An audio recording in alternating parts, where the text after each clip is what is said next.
Hey, what's up, everyone? This is just an informal video. It's a quick little highlight from the stream of some tricks and tips for Delve. Whether you're playing Endless Delve or not, this is our thoughts and considerations about going into it. Whether you want to play hardcore or softcore, race or not, this is primarily just an informal collection of tricks and tips that may help you out. Yeah, they're running from chickens. This is that's a good little estimation of what this is going to feel like. I spent the past few days on stream preparing for the Endless Delve event because I, kind of noped out of Mayhem after my death. And this is the event that I was more excited about than the other two anyway. I am experienced in Endless Delve. I was top 10 Trickster in the first Hardcore Solo Self-Found, and I got the third place for Hardcore Solo Self-Found Raider in the most previous Endless Delve. So this is just one of my favorite events that I really like to participate in. It's such a unique way of playing where you're not incentivized to just not sleep and grind. Well, I guess in softcore you will be, because whoever hits 600 first in softcore, but in the hardcore version, it really does encourage you and incentivize you to take your time, be very thoughtful and very strategic, and actually get some sleep and play properly, which I really enjoy instead of, just not sleeping and playing for 24 hours straight. But yeah, this is just a collection of tricks and tips, and also just some rough ideas about builds that would be good and bad going into this that you just might want to consider as you get ready for playing Endless Delve yourself. So yeah, let's get right over to it. The main thing we're going to see is anything that's not like active a lot of the time or like really, really fast moving. Like any extra delay in Delve can be a little extra uncomfortable. I think it'll be fine, right? Seismic Trap, Sab will definitely be the first place Sab. We're already seeing tons of Cold Dot right now in Mayhem, and we're going to see even more in Delve, I think. I mean, if we just want to like lay it all on the table, what are you going to see? You're going to see Cold Dot, you're going to see Poison, you're going to see Detonate Dead, then you're going to see like on a Gladiator, Spectral Shield Throw, then you're going to see, you might see some Chaos Dot, ED Contagion is pretty nice in Delve if you have it set up properly. Quantric did ED Contagion Champion to level 97. Full Pain Champ right there. We'll see some Lightning Strike, and then we'll see Bone Shatter and Shield Crush for the melee guys. And then, yeah, like, maybe someone will do something like Earth Shatter. And then there might be a few like weird hipster things in here, but even something like Bladefall, Blade Blast, maybe some people will play it. I'm not sure if it'll be as competitive because there's that extra delay. You're running through Delve. Might be fine. Just like how unlucky do you get, like getting stunned and then die from the Flicker Strike Spiders. And then obviously Poisonous Concoction, just hitting the Auto Bomber and running, right? Guardian and Necro will probably see some SRS. But again, self-casting things is particularly uncomfortable in this. And then some EA Ballista and Righteous Fire. I'm not even like reading the screen right now. This is just like, that's like mostly what you're going to see, right? That's the things that have been in the game and are very well known right now. I don't even know how much Lightning Conduit you're going to see, right? Lightning Conduit is more of just like a take your time mapping type of build, right? Like, I don't think we see a single Lightning Conduit. Like, I don't even know where the first Lightning Conduit is here, right? If we're looking in the top 50, maybe one or two of these unknowns. Let's go to the next one. Yeah, I saw one right there. One Lightning Conduit right here. So we not until we're at like the top 75 do we see some Lightning Conduits. It's just like, anything where you're racing, Detonate Dead is very special because you can ignore damage entirely. You just scale off the monster life. So you can just go pure defense. But other things that have a little bit of a delay, the 2-button stuff, BFBB and Lightning Conduit, especially Lightning Conduit, since it doesn't have the defensive characteristics of something like Chill. There's no stun, no freeze, no nothing like that as a defensive layer. Lightning Conduit in a hardcore event specifically is a lot harder. I'm speaking entirely as just pure hardcore right here from a hardcore perspective. If you're in softcore, it does vary quite a bit. I don't know exactly what that's going to look like this league, but traditionally what's been done in the past is softcore Delve is a very unique beast. Softcore, like hardcore Delve, the nice thing about that is you can sleep. You're going to hit certain walls, like literally certain walls in Delve that you just have to you got to sit back and strategize and look at the different nodes, think about it, maybe go back and farm a little bit and, make sure that you can push through or get around certain nodes. Whereas softcore Delve is don't sleep, smash your face against the nodes, like use Ice Wall, maybe, I don't know if we'd see like a resurgence of Icicle Mine or anything like that. Spark, I think, will be pretty viable. Yes, I think Spark will be more common in softcore Delve than hardcore.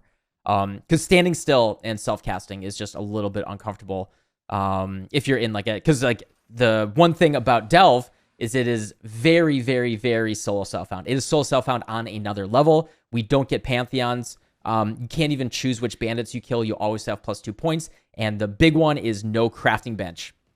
And very ironically, there are very few fossils in Delve. You'll get a ton of resonators, but you're going to get very few fossils. And so you won't actually be able to fossil craft even as much as you would like. Very ironically. I don't know if they tweaked that since the last Endless Delve, but that was the condition back then. So yeah, basically you're in Giga SSF. There is no trade variation. There's no alternate quality gems. There's no anoints. There's no oils, no blight oils, no anointments on your amulet. You gotta play a build that is incredibly SSF viable and like more SSF than the regular game. And so like just the viable builds will just, it shrinks, you know, to a very small number if you want to be competitive. Now, if you don't care about being competitive, you know, just play, do whatever you want. You're just gonna be competing against builds that can just work right off the rip. Now, there are specific cool uniques here that we have right here. Most of them are like, okay. The idea is basically start with a unique that makes you really, really strong, that you can bootstrap your character, but there's clever things you can do with some of these. And I'm not going to go into like too much detail with like all of the builds and everything. I wasn't really planning on basically creating like a video clip here, but here we are. Yeah, so these are the specific Delve uniques right here. Ash of the Sun's kind of cool. You get a chance to ignite right off the rip, some increased burning damage, and a ton of ignite duration. You can dual wield these things, and you can just like get your full chance to ignite. You can just do like detonate dead basically off the rip at like early levels if you want to be doing that. That way you don't have to get the chance to burn or anything like that. You don't have to worry about even getting Shaper of Flames, although I'm not sure I would even recommend that. I don't know if anyone's doing like on-hit ignite right now. Blood of Summer is pretty cool. It's a one-handed sword, lets you go really, really fast if you do like Frenzy Charge stacking Trickster or something like that. If you have 2 of these and you have 8 Frenzy Charges, right, that's 32% increased movement speed, which is pretty sick because each one also gives you +1 Frenzy Charge. So it's not that hard to do, but it gives you 0 damage on top of that. But it can be pretty cool for going really, really, really, really, really fast. And the other cool thing that you can do is you can keep muling and making new characters that start with these uniques. So you can fill a stash tab with these uniques. Just like create a character, put the uniques in a stash tab, do that over and over again, and then delete that character. And then you can vol these until you get the implicits that you want. So you can go for, like on a shield, this is the big shield, we'll get to in a second, but you can go for like really good implicits. Fragment of Eternity, this is my favorite one. This is a dagger that has really good attack speed. It has 45 crit multi. You can dual wield these for 90% crit multi, 15% chance to gain a power charge on kill, so you can get 30% if you're dual wielding it. In your hardcore, you probably don't want to dual wield these. The real big thing here, however, is it has a base critical strike chance of 12%, which basically allows you to ignore crit in most places, and you can get 100% attack crit basically trivially, which will allow you to, like, most weapons have like about 6 to 7% crit. 12% is insane. Like, this is basically max crit right off the rip. And then what that allows you to do is, find your damage somewhere else, right? Like, obviously there's no damage on this dagger, but what you can do is look for things like Ice Bite, right? Where you just stack Frenzy Charges and you have Ice Bite and you can just get your damage that way, especially Nightblade with that. We saw Noogie played this last Endless Delve, and then I made my own version of it actually in Endless Heist. But Noogie played it as Special Helix Ice Bite Raider, and he got like 4th or 5th place, mostly because he stopped playing and went to play a Lost Ark. He was 1st place, I think, for a little bit. Relic of the Cycle is like a pretty cute little bow. It has no damage on it, has okay attack speed, but it has return on it. Like, maybe you could do something cool with return. Return's a funky mechanic. I'm not really sure there's too much value in this. Like, but you can do like a non-bow skill with this, right? You could do like, I don't know, you have to like returning fireball or something, right? Remnant of Empires, this is the God Shield. So the big thing on this is it comes with 30% spell block and 28% attack block. And you get additional LE res per endurance charge, and you gain endurance charges on block. So with all of that together, you basically can cap, or you can overcap your LE res very comfortably if you just have a couple additional endurance charges. and 30% spell block is absolutely insane. The Remnant of Empires in combination with Tempest Shield will give you, what, like 60% spell block? Like full spell block, not glancing blow spell block, which is insane. If you combo that with spell suppression, then, you know, spell damage is basically, you know, not a concern anymore, which is pretty sick. Rust of Winter sucks. Don't look at it.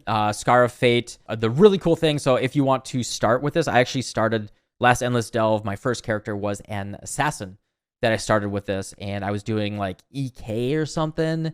And the cool thing here is it starts with level 20 Hatred, and you get life gain on hit and all that. Like really, really good claw off the bat. Like this will get you through the first like 5 to 10 nodes really easily, but there's nothing here that scales for you really. Splinter of the Moon is awful. Don't worry about that. Slivers of Providence is like a cute little quiver. I also use this early if you're using a physical bow skill, especially if you're going for a big fizz bow. 25% of weapon fizz damage as extra elemental damage. If you're doing like cold conversion, something is really, really good. Also, it gives you 10 all res, which is really cool. And then you can even go for corruptions on this to get, you can get even more all res. However, there's nothing else on it. So like this is something like maybe in softcore you could kind of, you know, build around or something. But in hardcore, I think it's just too risky. You know, just a bow and a quiver is just very risky in hardcore. Like how many people, right? If we go back to this, you know, how many people here are using bow skills? No. I like even if we click Deadeye, right? The one bow class, how many people are using bow skills? No. Okay, one Toxic Rain, one Tornado Shot. But the rest of these, Lightning Strike, Venom Gyre, Helix, Rage Vortex, Helix, Lightning Trap, Helix, Lightning Trap. Very cool, right? Like, it's just like, the problem is the defensive characteristics in bows, on bows just suck, right? In hardcore, you're probably not going to see this. Maybe there's something there in softcore, but even then you want like really big scaling and to go fast and hard. And I don't think you're going to be able to scale your bow easily enough unless you get really, really lucky with some drops. Thunder of the Dawn is a really cool looking sword. Really cool. This sword looks amazing, except for one critical, brutal flaw. The absolute biggest flaw that you could ever have with a weapon. It is a two-handed sword. The problem is two-handed weapons generally suck. Like, you know, there's some Giga Chads out there that want to do something with Earth Shatter or whatever. Maybe you'll see some Bone Shatter people with two-handed. But generally, two-handed is just like the defensive characteristics of two-handed are bad. It's really slow. I mean, there's no damage on this. It has some really, really interesting characteristics that would be very good for spells. You don't use a two-handed sword for spells ever, right? And so yeah, lightning res is cool. Chance to shock is basically insignificant. 50% fizz as lightning is really cool.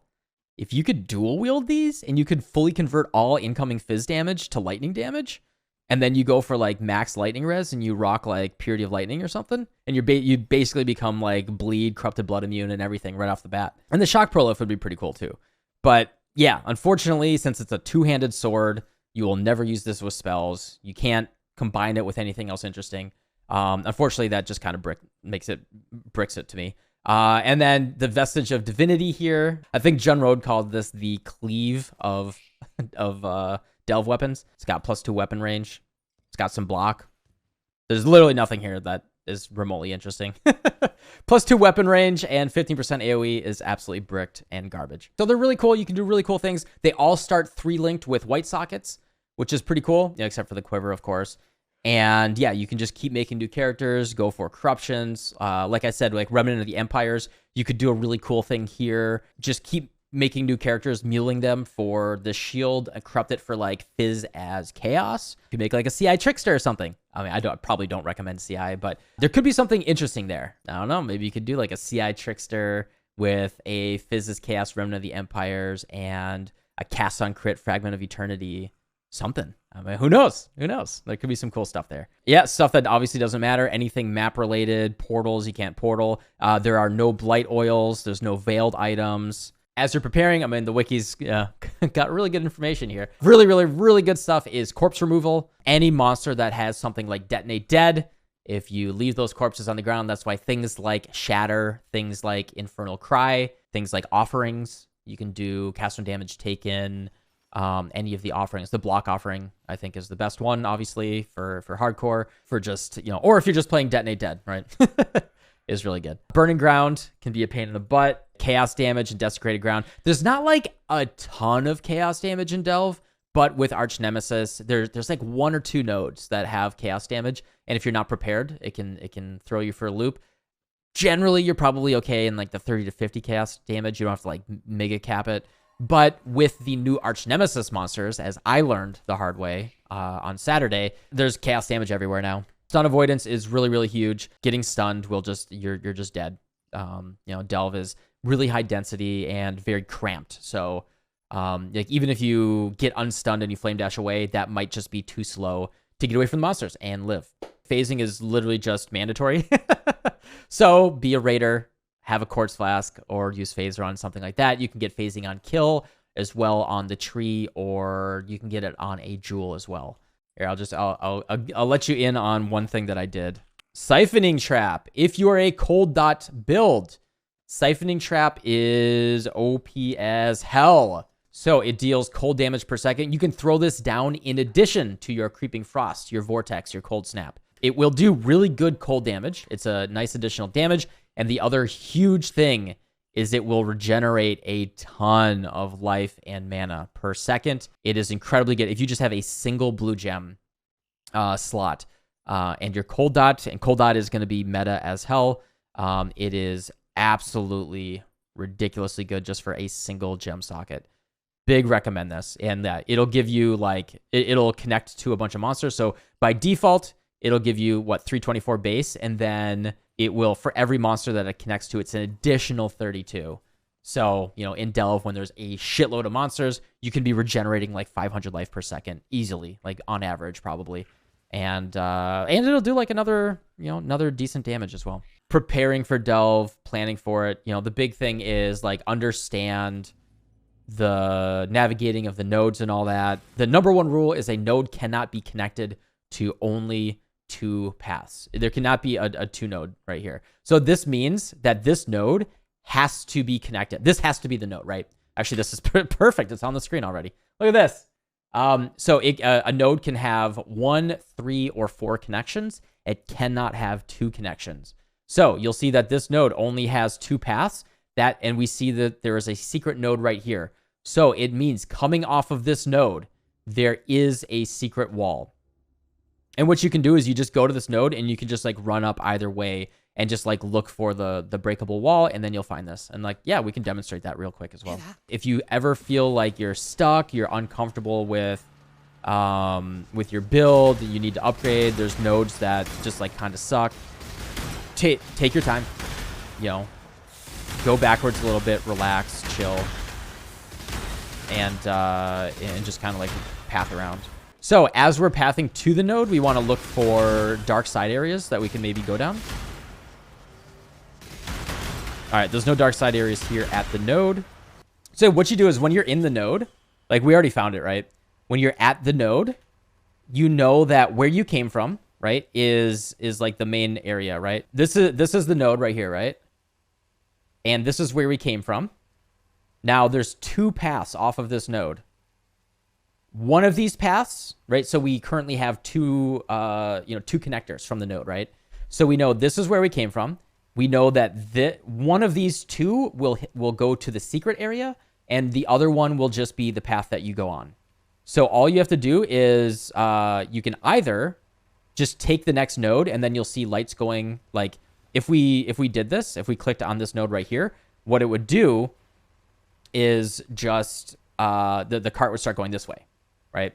And so if we did that, we would see, we would get the line, and then we just know this third path that we haven't been down is guaranteed to be the path to unlock.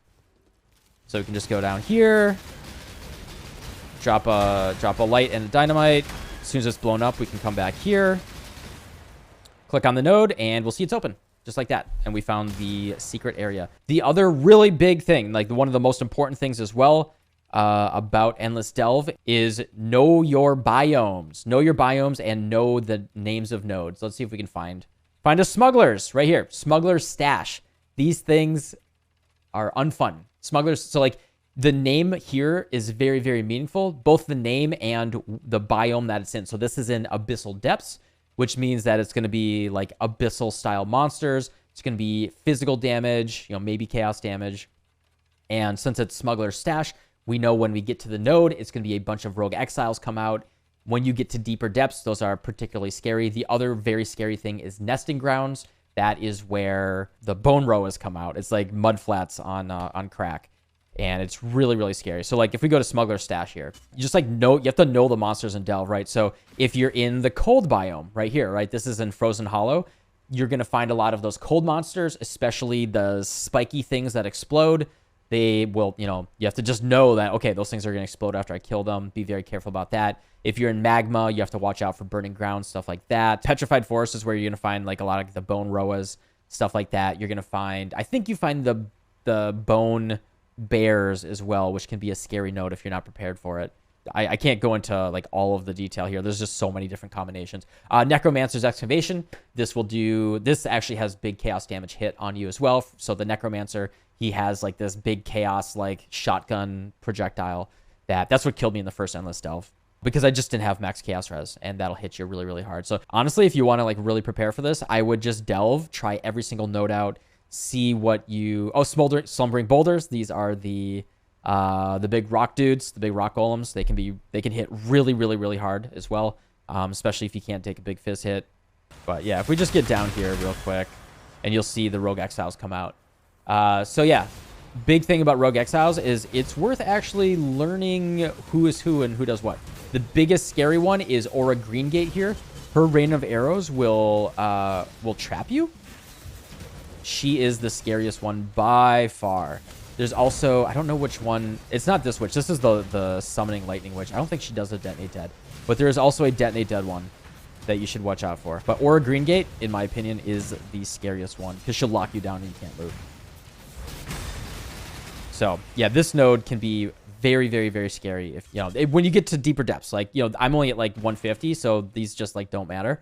But when you get down to like 300-ish, it starts getting just legit hard. It doesn't matter how good you think you are. It gets legit hard, and you gotta prepare. Really fun little tip here: upgrade your dynamite all the way. I mean, you're gonna end up with infinite azurite, but dynamite hits like an absolute truck. Especially combined with Infernal Cry or Profane Bloom or anything like that. Because I know even at like 500 depth, you can kill monsters with dynamite. You can go in here, right? Summon your monsters. I'm gonna die. All right, Infernal Cry, and then dynamite. And then they'll explode. Look at that. That was not my character. That was only dynamite and Infernal Cry. So like your character, and this is like, especially if you're in hardcore, right? Your character can be full Z DPS. Infernal Cry, hit the dynamite, hit the Luddy. And that's how like you can deep delve. Even if you don't get any damage gear, you can still delve really, really deep. Just, reset. You can just fully buy your dynamite after every single node. All right, that's it for this video. Thanks for watching. This is just a collection of little tips that we were doing as we were talking on the stream yesterday. If you have any specific questions or anything, definitely let me know in the comments. If there's anything really big that, warrants a whole video, I can make it for you guys as well. Hope you're excited for Endless Delve. It is my favorite event traditionally, and I am really excited about it. I am tentatively, a little worried because of those arch nemesis monsters, but I do really like the format of the event. It's very special. Whether you play softcore or hardcore, it is such a unique way to play the game, and I hope you give it a try as we are preparing for 3.20 and getting ready for that. But yeah, thanks for watching, and I'll see y'all tomorrow. Bye.